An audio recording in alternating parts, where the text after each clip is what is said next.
ಆಧಾರ ಸ್ತಂಭ ಕಳೆದುಕೊಂಡು ಬಾಡಿಗೆ ಮನೆಯಲ್ಲಿ ಇಬ್ಬರು ಸಣ್ಣ ಹೆಣ್ಣು ಮಕ್ಕಳೊಂದಿಗೆ ಜೀವನ ನಡೆಸುತ್ತಿದ್ದ ಮೂಡುಬೆಳ್ಳಿಯ ನೆಲ್ಲಿಕಟ್ಟೆಯ ನಿವಾಸಿ ಸುಗಂಧಿ ಅವರಿಗೆ ಸಮಾನ ಮನಸ್ಕರ ತಂಡ ಉಡುಪಿ ಇವರು ನಿರ್ಮಿಸಿಕೊಟ್ಟ ಮನೆಯನ್ನು ಹಸ್ತಾಂತರಿಸಲಾಗಿದೆ. ಮನೆಯ ಕೀಲಿಕೈ ಹಸ್ತಾಂತರಿಸಿ ಮಾತನಾಡಿದ ಸಮಾಜ ಸೇವಕ ಕಟಪಾಡಿ ಶಶಿಧರ್ ಪುರೋಹಿತ ಅವರು, ಸಮಾಜದಲ್ಲಿರುವ ಕಡು ಬಡತನದ ಕುಟುಂಬವನ್ನು ಗುರುತಿಸಿ ಅವರಿಗೆ ಮನೆಯನ್ನು ನಿರ್ಮಿಸಿಕೊಡುವ ಕಾರ್ಯವನ್ನು ಸಮಾನ ಮನಸ್ಕರ ತಂಡ ಮಾಡಿಕೊಂಡು ಬರುತ್ತಿದೆ. ಕಳೆದ 3.5 ವರ್ಷಗಳಿಂದ ಈ ಸಾಮಾಜಿಕ ಕಾರ್ಯವನ್ನು ನಮ್ಮ ತಂಡ ಮಾಡುತ್ತಿದೆ. ಉಡುಪಿ ಹಾಗೂ ದಕ್ಷಿಣ ಕನ್ನಡ ಜಿಲ್ಲೆಯಲ್ಲಿ ಈವರೆಗೆ 35 ಮನೆಗಳನ್ನು ಫಲಾನುಭವಿಗಳಿಗೆ ಹಸ್ತಾಂತರ ಮಾಡಿದ್ದೇವೆ.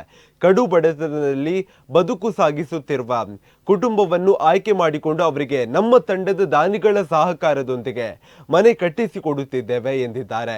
S K goldsmith cooperative society ಅಧ್ಯಕ್ಷ ಉಪೇಂದ್ರ ಆಚಾರ್ಯ ಪೆಡ್ಡೂರು ಮಾತನಾಡಿ, ಸರ್ಕಾರ ಮಾಡುವ ಕಾರ್ಯವನ್ನು ಸಮಾನ ಮನಸ್ಕರ ತಂಡ ಮಾಡುತ್ತಿದೆ. ಇನ್ನು ಪುತ್ತೂರು ಶಿಲ್ಪಿ ಮಾಧವ ಆಚಾರ್ಯ ಮಾರ್ಗದರ್ಶನ, ನಾಗೇಶ್ ಆಚಾರ್ಯ ನೆಲ್ಲಿಕಟ್ಟೆ, ಶೇಖರ್ ಆಚಾರ್ಯ ಕುಕ್ಕೆಹಳ್ಳಿ, ಸುಮಿತ್ರ ಮತ್ತು ನರಸಿಂಹ ಆಚಾರ್ಯ ಬೆಳ್ಳಂಪಳ್ಳಿ, ವೈ.ಎ. ಬಾಳಟ್ಟ ಮೊದಲಾದವರ ನಿರ್ವಹಣೆಯಲ್ಲಿ ಈ ಮನೆಯನ್ನು ನಿರ್ಮಿಸಲಾಗಿದೆ.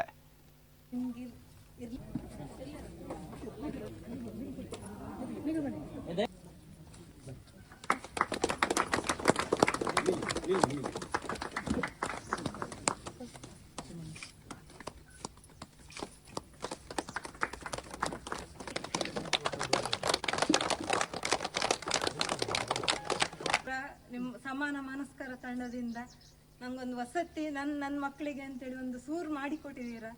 ಇದಕ್ಕೆಲ್ರಿಗೂ ನಿಮ್ಗೆಲ್ರಿಗೂ ನಾನು ಋಣಿಯಾಗಿರ್ತೇನೆ. ಮಾತಿನ ಮೋಡಿಯಲ್ಲಿ ಒಂದು ಕೇಂದ್ರೀಕರಿಸಿದಂತ ಉಪೇಂದ್ರಾಚಾರ್ಯರಿಗೆ ವಂದನೆಗಳನ್ನು ಸಲ್ಲಿಸ್ತಾ ಇದೀಗ